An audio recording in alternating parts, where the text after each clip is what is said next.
Welcome to Anita's Guide to Simple and Easy Cooking. I'm Anita and today I will show you how to make garlic lobster. So let's get started. I've got here 6 lobster tails, 50 grams of chopped butter, quarter cup of olive oil, 1 whole garlic bulb which I have peeled and grated. You need the whole bulb, half a cup of chopped shallots, quarter teaspoon of black pepper, salt to taste, and 1 tablespoon of mixed dried herbs. The first thing you need to do is wash your lobster tails and cut them in half lengthwise and put them on the plate. Repeat this with the remaining lobster tails.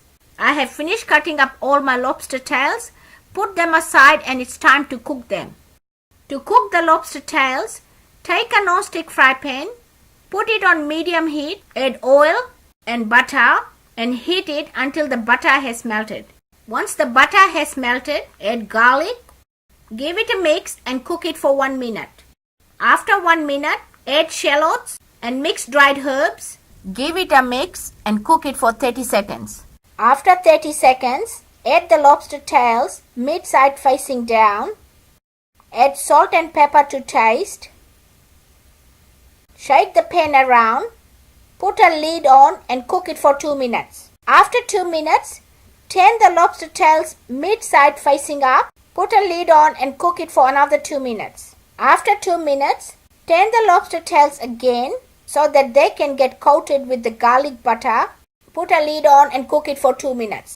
After 2 minutes, taste your salt and pepper.